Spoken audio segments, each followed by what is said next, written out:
Welcome back to McGill Library's systematic and scoping reviews for social sciences and education students.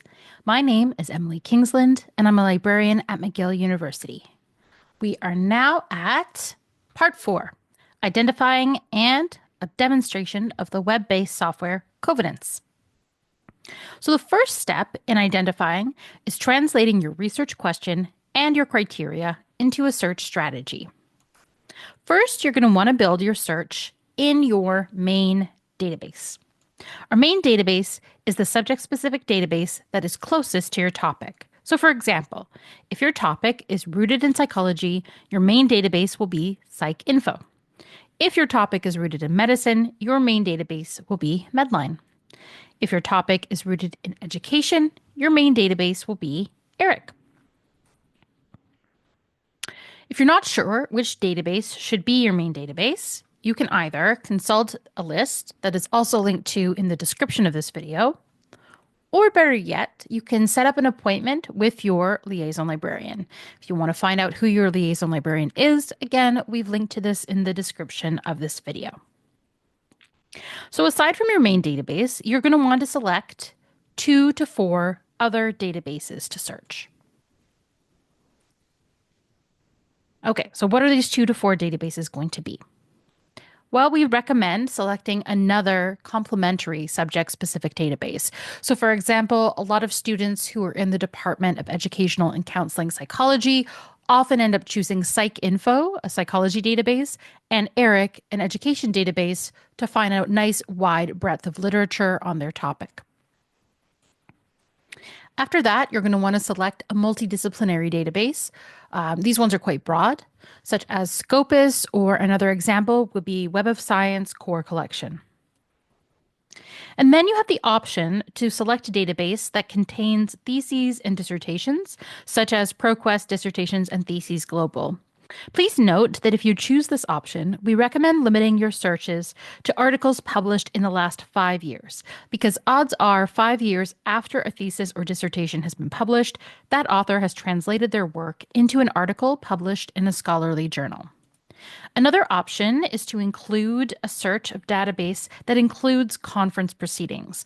For example, you could search the database Web of Science Core Collection.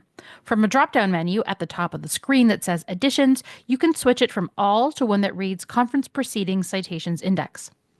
In a similar vein to the theses and dissertation search, you'll want to limit your search strategy to conference proceedings published in the last 5 years. And the same logic applies here. Once someone has presented at a conference, odds are they later translate that conference proceeding into a scholarly article. If you're not sure which databases to include, you can always consult McGill's list of databases or speak to your liaison librarian. Again, links are in the description below. One thing to note for students who are going to be conducting a systematic or scoping review as part of a course assignment or as part of their comprehensive exams, I strongly suggest that you limit yourself to 2 subject-specific databases only. The reason for this is that you are having to produce something in a very condensed period of time. Remember, most systematic and scoping reviews can take the authors from 8 months to a year to produce. You're either having to produce this in 6 weeks or in a semester, or perhaps less than that. So in these cases, we strongly suggest limiting yourself to 2 subject-specific databases only. Again, keep in mind, when you're conducting these types of reviews, they're what we call systematic or scoping reviews light, right? You're not going to be able to publish this because generally you're writing this as a solo author. And as we've discussed in previous videos, if you want to publish a systematic or scoping review, you need a minimum of 2 authors or more. So keep this in mind if you're doing this as part of an assignment or for your comps.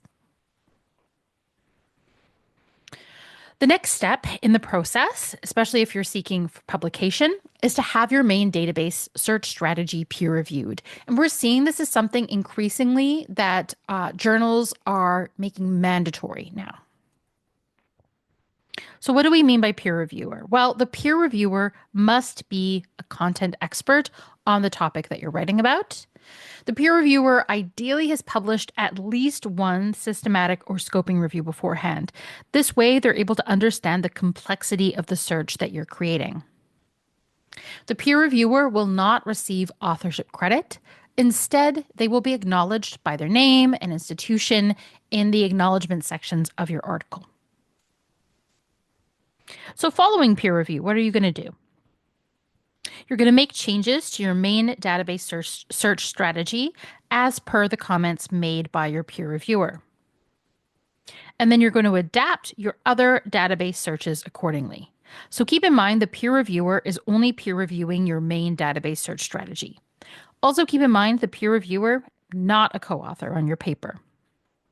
If your peer reviewer is asking you to provide guidelines for them, you can recommend that they consult what is called the PRESS checklist to evaluate the search strategy. Elements of this checklist include translation of the research question, your use of search operators such as and or, the comprehensiveness of your keywords, as well as your spelling and syntax. Again, there's a link to this in the description of this video.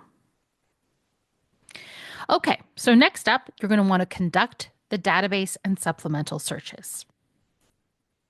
You are going to want to run all of these searches on the same day. Later on, when you're writing your article, in your methods section, you can include the date in which you ran all of your searches. Your next step is to export the results from each database that you search into Covidence. You also want to do this on the same day that you run your searches. We touched on Covidence earlier in the workshop, so now we're going to go and do an in-depth demonstration. As a reminder, Covidence is a web-based software platform that streamlines the process of conducting systematic and scoping reviews. McGill has an institutional license, so we've included the link to sign up in the description of the video below. Be sure to follow the steps carefully when you're signing up. All right, so let's jump into Covidence now. I'm going to sign in. And this is what it looks like. So let's click on Start a New Review. Are we creating a Cochrane review? Odds are we probably aren't. Remember, Cochrane is the gold standard of systematic and scoping reviews. So probably you'll be a seasoned researcher when you work on your first Cochrane review. Okay, so we're going to create a name for our review. So I'm just going to call this Kingsland Workshop. So from the drop-down menu, you can select your review type. We are working on a scoping review today. Under question type, again, from the drop-down menu, you can select it. For us, it's therapy. And area of research, you can select either education, medical. I'm going to select psychology today. Very important.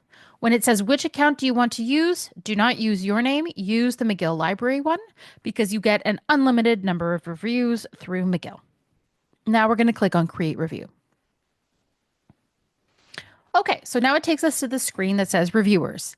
This is where you're able to invite other people to join your review. So you would simply click here on Invite Another Reviewer, type in their first name, their email, and they'll receive an invitation to join your library. If you are doing this on your own, again, as part of a course assignment for your comprehensive exams, and this is you're the only person who is going to be working on this Covidence review, you're going to want to go into Review Settings. Scroll down here to where it says reviewers required for screen. So the default always in Covidence is to have a minimum of 2 people looking at each article. Again, this is to minimize risk of bias. But if you're doing this for a course assignment or for your comps, you're going to change this to 1, this to 1, and this to 1 because it's just you. And you'll click on Save. Everybody else, you don't have to do this. Okay, so again, reviewers, this is where you would go and invite other reviewers. Team settings. So this would give you an overview of who's been invited and what work they've done. Okay, eligibility criteria. So this is where, if you wanted to, you would be able to list your inclusion and exclusion criteria. You could add as much or as little as you like here. So for example, let's say I want to include my population are people ages from 5 to age 17. So obviously my exclusion criteria would be ages from birth to age 4 or 18 and up. Okay, then let's see. What else do I want to say? So for intervention or exposure, I'm going to want to say I want to include in-person music therapy because, again, I'm going to be demoing my ongoing example of autism and music therapy. And then let's say I want to exclude any online music therapy. Okay, and again, you can fill this out for as much or as little as you like. I might scroll down to study characteristics. So perhaps I want to look at randomized controlled trials. These are also known as RCTs. And then again, you can include all sorts of other things, and we can just click here on save. Again, I'm just doing a quick demo here to highlight different options for you. You're also able to create study tags. So again, if you're working with a large number of articles or you're working as part of a big team, it could be helpful for the team to know who has tagged certain articles depending on your research question. So let's say I want to add a tag for RCT. I want to let myself know, remind myself, oh, this happened to be a randomized controlled trial. So I'm going to add that as a study tag. Okay, so let's go back. Okay, so now what we're able to do is we can go ahead and start importing references from our databases. So for today, we're going to pretend that we ran a search in the database PsycInfo and in the broad multidisciplinary database Scopus. So let's go to PsycInfo first. So here's my search from PsycInfo. You might remember this from an early video. I have the subject heading autism spectrum disorders and the subject heading music therapy. I've combined them together with and I've got 266 articles. So just so you know, this is a very basic search. Your search, when you're doing your systematic or scoping review, will be much more in depth than this. I'm just doing this for simplicity's sake. So we're going to scroll down. Oh, and one more reminder is that this database, PsycInfo, is owned by this company, Ovid. They own a number of other databases, including Medline or Embase. So if you're doing a search in PsycInfo, Medline, Embase, the steps that I'm going to demonstrate to you, it's the same across all those databases. So we scroll down to look at the number of our results, our 266 results, and I'm going to select all. Over here on the right-hand side, I'm going to click on Export. Under format, I'm going to change it to be RIS. So RIS is the file format that we use in Covidence. Under fields, I strongly suggest selecting complete reference. That way later on, when you're going to be citing a paper, you have everything, title, issue number, volume number, page number, etc. And we're going to click on export. So it's processing. It says all 266 citations were exported, and I received a notification that the RIS file is in my downloads folder. So now I'm going to go back to Covidence, and I'm going to click on import. So you always want to import into screening. The first step is you're going to be screening the titles and the abstracts. So you always want to import into screen. Source is optional, but strongly recommended if it's from the drop-down list. Here we are going to select PsycInfo. And now we're going to click on Choose File. I'm going to select my RIS file from my Downloads folder and click on Import. So now it's starting to import my references. Because this is the first batch of references, it will import all 266.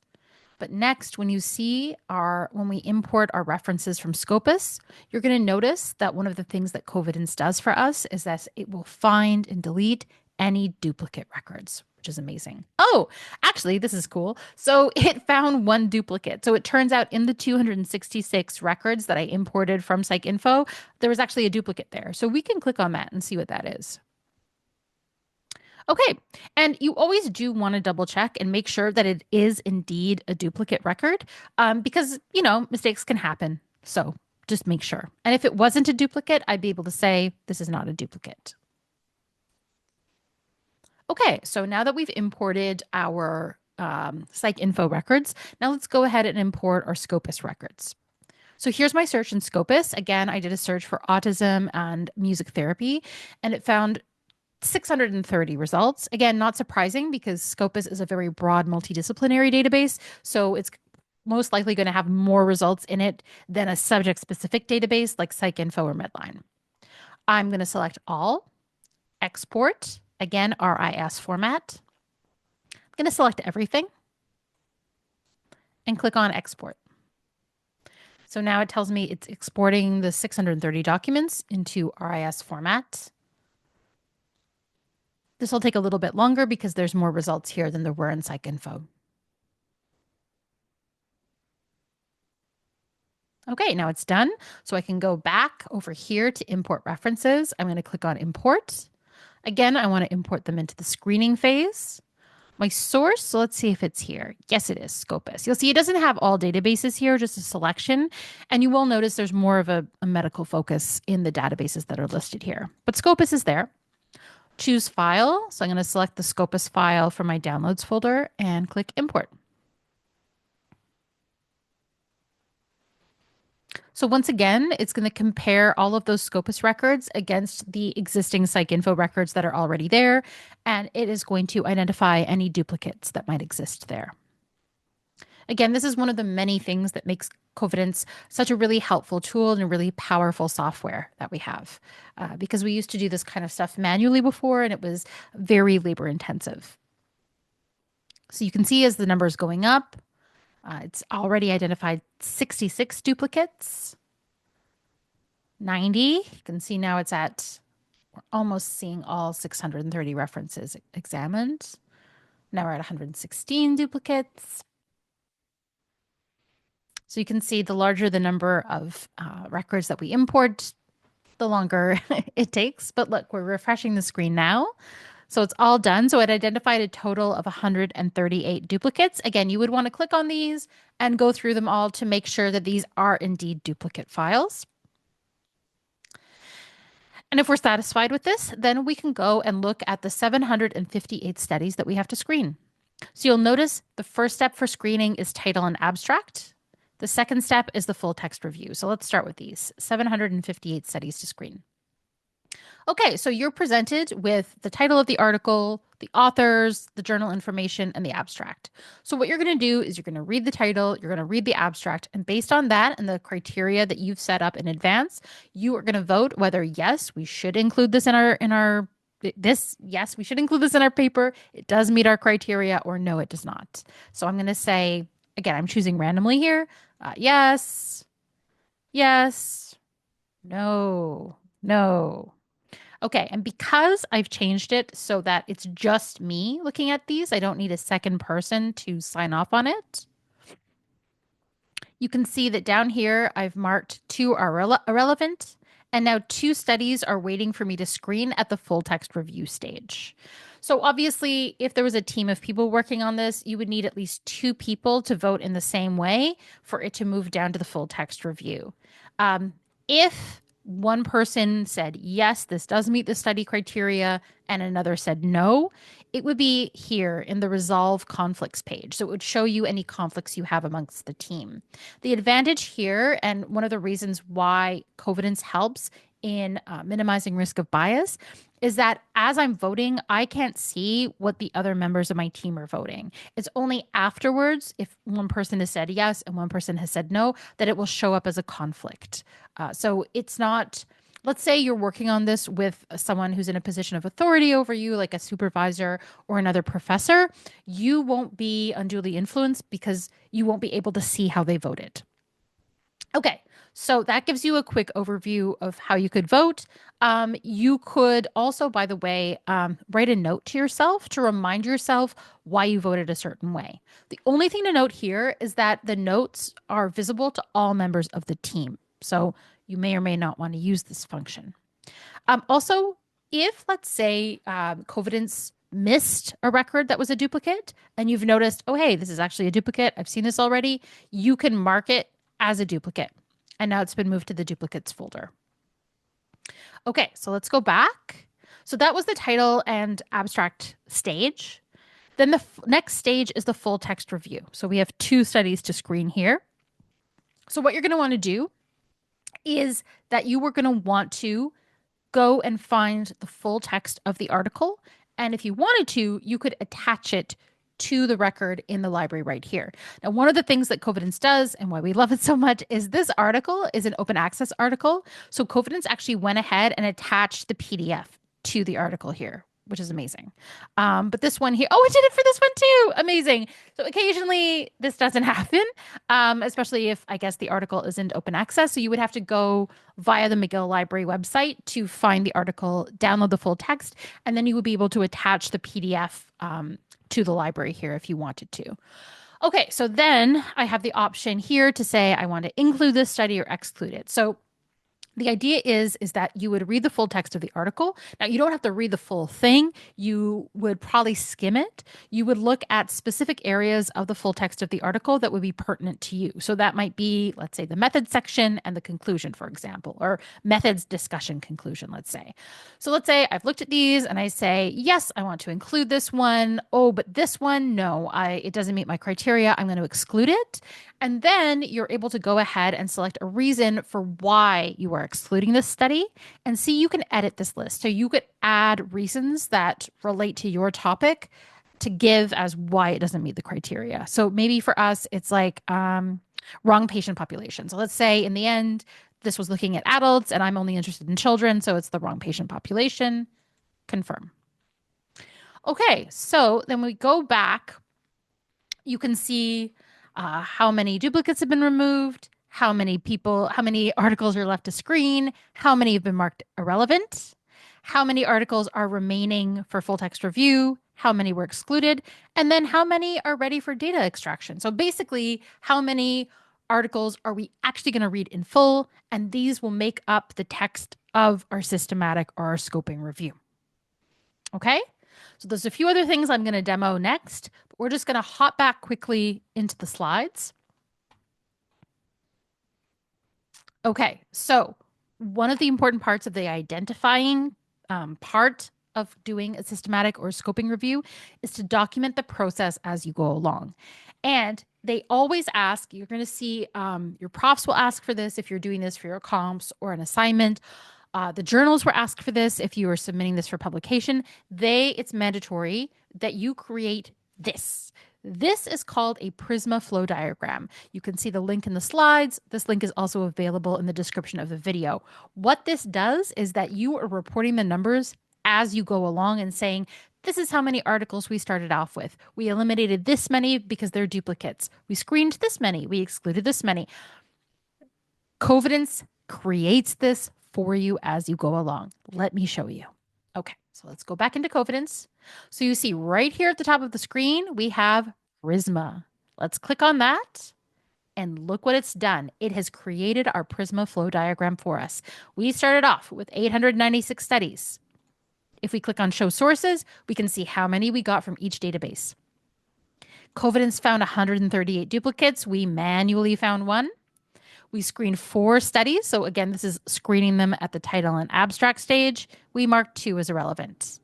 Then we screened 2 full text studies. One of them was excluded. Here are the reasons why. And then finally, 1 study was included in our scoping review. And it would keep updating this document as we go on. You can download it. That way you can incorporate it as a table or as part of your appendix in your paper. So again, this is another great strength of Covidence, and it's why I'm a huge fan. Okay, so just to give you an idea of how what a completed Prisma flow diagram looks like, here's an example of one. This is a scoping review that I worked on with a professor at McGill and a graduate student. So you can see from the top left, we identified 3,770 articles through various databases. Another 16 records were identified from other sources. So this is one thing we haven't talked about yet, but there is something out there that we call hand searching. So let's say you are aware of a few articles that exist out there that for whatever reason didn't come up when you ran your searches. Now, we've talked about this in an earlier part of the video. I think it was part 2, sensitivity versus precision. We talked about sometimes you're just not going to find an article because it's not indexed in the databases that you're searching. But if you do know that an article exists and that it would be pertinent for you to include in your review, you can say, I identified this article via hand searching. You don't have to include your methodology, but it's a quick and easy way for you to include it in your review.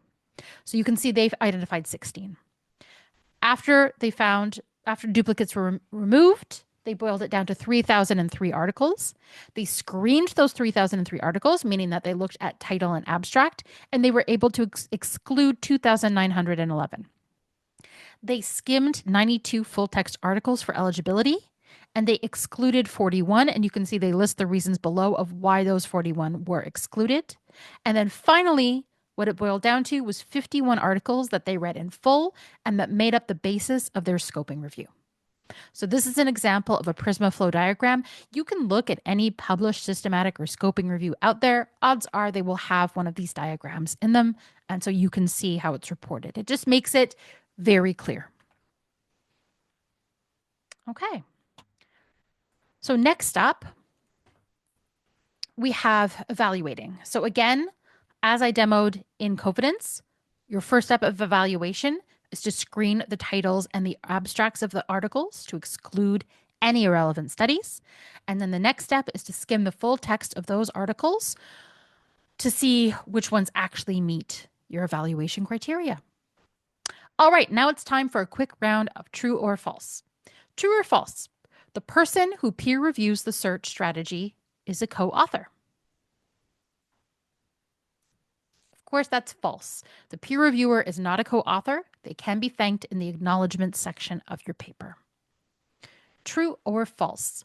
The more databases that you search, the better. This is, of course, false. There was actually a study published by a number of librarians at my institution who found that the ideal number of databases to search is around 3 to 5. Anything more than that, and it's redundant. You're basically not identifying enough more articles to make it worth all the extra time and effort. So again, we're aiming for around 3 to 5 databases, unless you're doing this for your comps or a course assignment, in which case you would want to stick to 2 subject-specific databases. And if you're doing a lit review, you could even just use 1, depending. True or false? All of the searches must be run and exported to Cofidence on the same day. This is true, and you would list that day in your method section. So now we've reached the end of part 4. Thanks so much for sticking around. At the end, we're going to reach part 5. That's the conclusion of this whole module. So I'll see you then.